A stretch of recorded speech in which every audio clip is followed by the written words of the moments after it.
Hello, it's Pigsy doing a video. Ooh, there we go, it's all good.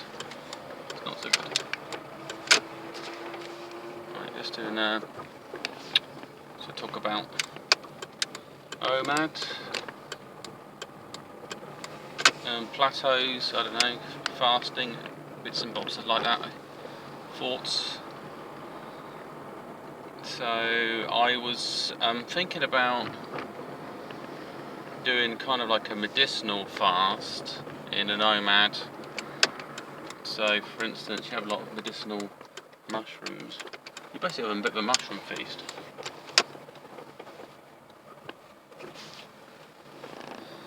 And you combined the intake of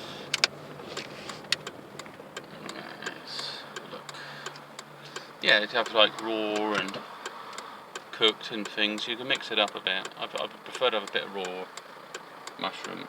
I want its DNA, I want some live DNA in my system. Come on then. Blimey.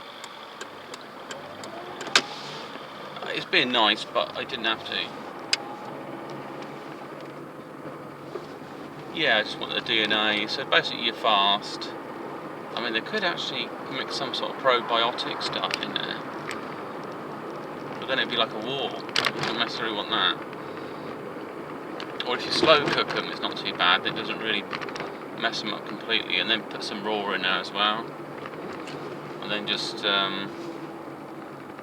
because okay, so basically, if you have one food type, it's easiest to break down for your body. And if your body's kind of communicating that at some level of the food, it's breaking it down into certain amino acids. Change, energy being released. And it's also forming that bond with the food as well, like connecting with it. It's sort of spiritual. It sounds way out, doesn't it? But yeah, meditate on your food before you eat it.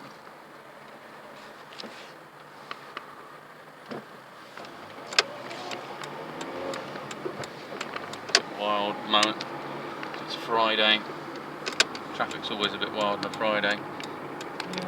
It's always nice to have a little drive around. There's another tip actually I can tell you about in a second. Something else I've made a discovery on. So just trying to get into your food, trying to make more of a spiritual connection with your food and the benefits. And then there's the neurotropic effects of. Why is that guy just stopped? Oh, he's changing lanes. Okay, it wasn't me. He must have been in a daydream or something. Yeah, the neurotropic effects that goes on with like lion's mane mushroom. You know, chaga. Can have chaga tea. What I could do is make a mushroom risotto with a lot of medicinal ones. That might be quite nice. So yeah, I was doing another video and sort of went into a bit, touched upon it. It just sort of came into my head.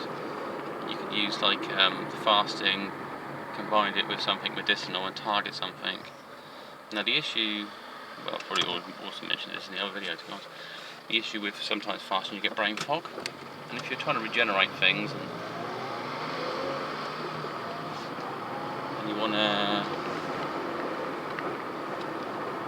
get the autophagy and get your body regenerating, stem cells, all sorts of things, wonderful things, neuroplasticity, you want to boost that. Your body's clear, your body's not processing other things, eating a particular food that benefits that and then maximise that. So that's a good way for sort of development. There's other things like also if I did a long-term, if I did a dry fast, I think, or a 3-day fast, to say that the immune system reboots. So on the third day, I could have something like a load of chaga, and then that would increase the immune system recovery and improvement as well. And there's other things. You'd have a cold bath, get a really cold bath, and let my immune system drop down, and and then put in a load of good food. So you can sort of, all the mistakes you might have made in your diet, you can correct a lot of them in one hit, really. It's like you could have a fast and just focus on certain organs and things, you know, things that they benefit from, like the liver and white milk thistle, I think they call it. Stimulates regeneration.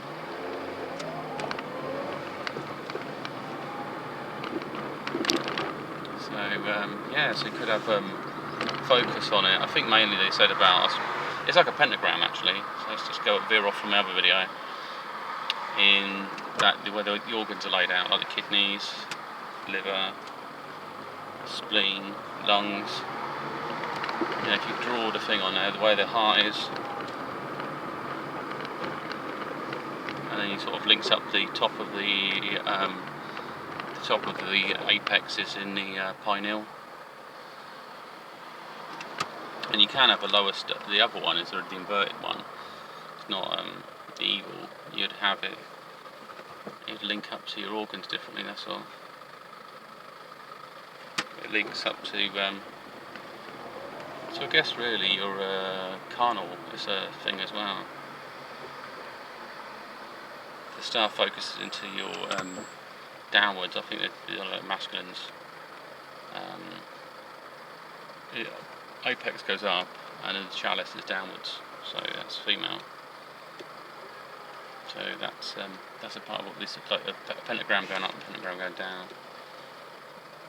So you could draw it, you could do a map of the body and you could draw it on there and you could look at that and you could have different information. And sort of you're looking at the relationship between the organs and that kind of, it's like a map. And what you could do is work, like I say, work on different organs and follow that map around. It's like Tree of Life. The Kalabala fits onto the human body quite well as well, and the organs. And then you meditate on that as well. Just boom, really tie it all in. Tie your mind, tie your spirit in there. Get really into yourself. That's what it's all about. So it's really about utilising your internal alchemy rather than resort on external alchemy, which I think is important. Yeah, so it's about the magic of self, magic of the organs, everything. Something they said, Jack the Ripper was looking for answers inside people's bodies, looking for the house of the soul and other things. You know, basically, it was a kind of he's likely somebody who's into an inner school of magic or something. Okay.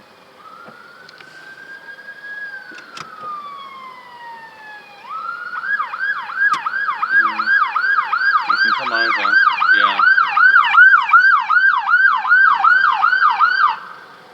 That's fine.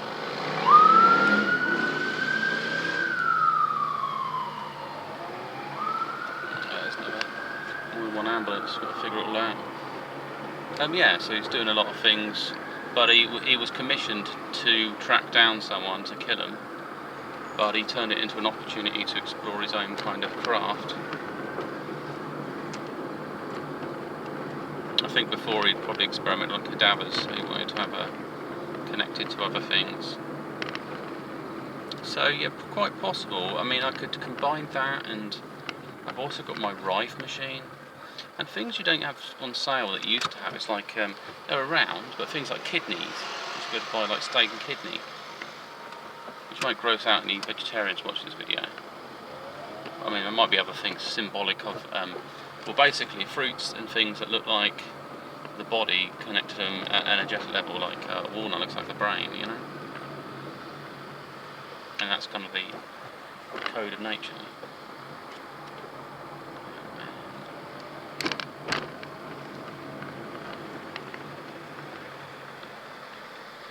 So yeah, so use that, get into that cleanse, connect to them tissues, I guess, at different levels.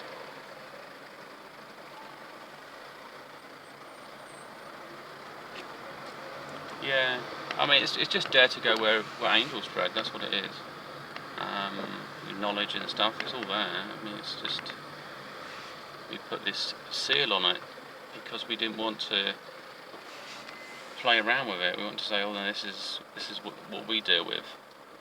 But we're not limited. We've just chosen to handicap ourselves. We've intellectually handicapped ourselves out of fear of becoming gods. Why other men dream of that all the time. They say, well, we won't become a god, I'll become the god or a god, this particular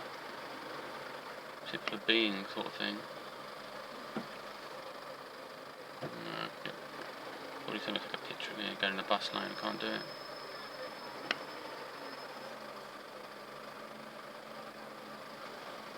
So what is it? Theism or something. Theistic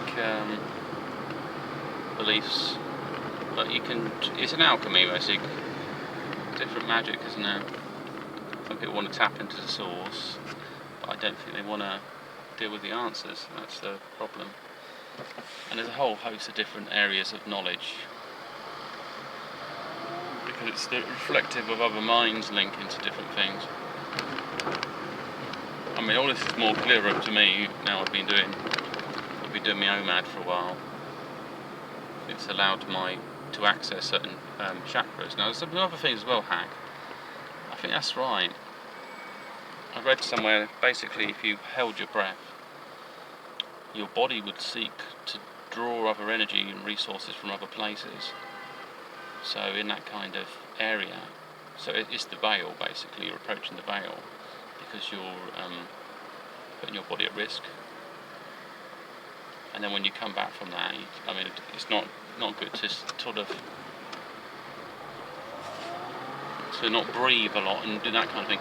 But it is good to kind of explore your limitations, and things that are quite ordinary to you can hack, like the cold bath thing, or doing Will Hoff's breathing method, or doing yogic exercises where you can use the vacuum, because your body's in this kind of Goldilocks comfort zone, and it's got no challenges. But when you challenge it, it opens that kind of doorway into that realm, basically.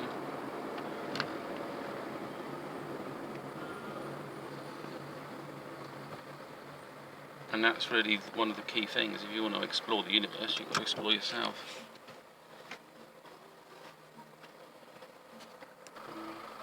This is Pixie sign up from this video, and speak to you soon.